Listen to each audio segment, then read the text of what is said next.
Next up is Dude with a Problem, and Die Hard is a great example of that. Bruce Willis visits his ex-wife, her building gets taken over by terrorists, and he's trapped inside and he has to rescue everybody. That's a dude with a problem. Equally, Schindler's List is a dude with a problem. Suddenly all of his friends who are Jewish are getting taken away by the Nazis. So this is something big that your main protagonist has to overcome, and that is the basis of the whole story. Now actually, this one could work for Monumental Words, because my character, Peter Richards, he has a problem. But, having said that, he doesn't get his main problem until later on in the story. It's actually, he thinks he's doing something good. Good intentions pave the road to hell, right? That's one of the sort of themes of Monumental Words. So, yeah, I could cram in Monumental Words into this category, but it isn't a natural fit so far. I'm still leaning towards Monster in the House at this stage. Rites of Passage can cover a whole range of topics and subjects, from teenagers to people who retire, to widows. Three Men and a Baby could be a Rites of Passage movie. Old Dogs could be a Rites of Passage movie. And the central focus of a Rites of Passage film are on the character's development. Now, we have to have elements of that in any movie, even if it's a Monster in the House film. We still want to see the characters develop over time, but Rites of Passage are very, very, very specific. That one's definitely not for me for Monumental Words. Buddy love can be your classic buddy films like Lethal Weapon, but equally can also be love stories. Any love story or romantic story can be buddy love. It's about the development of a relationship over time between your main characters. Millions of examples of that, and they're really successful. My film is definitely not buddy love.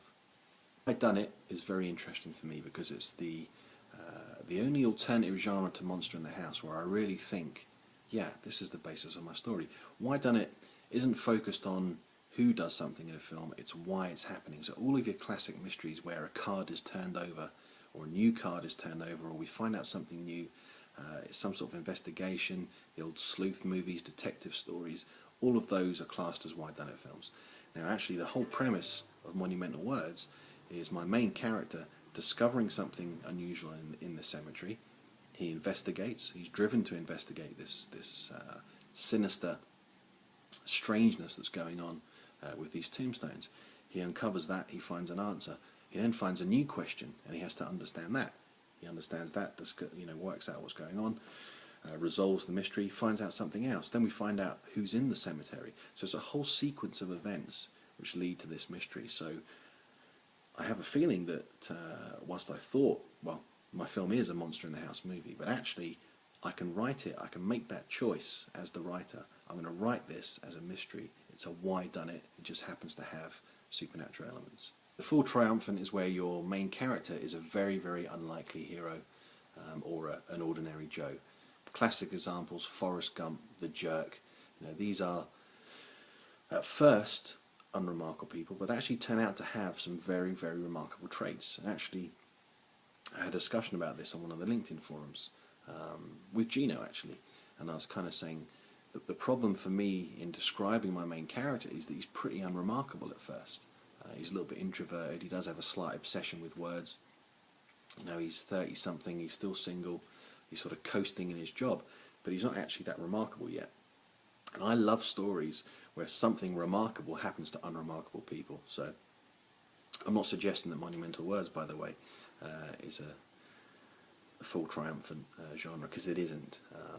But yeah, Forrest Gump, great example. So if you're writing a movie about the development of somebody that does something amazing, way beyond people's expectations, this could be the genre for you. Institutionalized is where something is happening, or the story of the movie is happening to a group of people, and MASH is a good example of that. I think films that have a sort of team of people, whether it's a SWAT team or a team of Marines, this could be an institutionalized movie.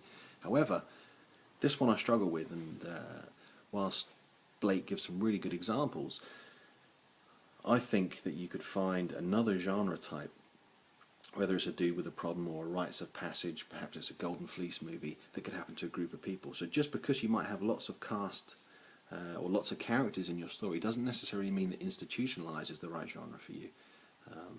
But hey, it's up to you. You have superhero. You know, you can find some obvious examples, whether it's Wolverine, Batman or Superman, but actually films like Dracula or Frankenstein are still classed as superhero movies. This is someone with incredible abilities. Usually they have to have a nemesis or an opposite that has equal power, or certainly powers or abilities that can counteract our superhero. But again, it doesn't have to just be about comic books.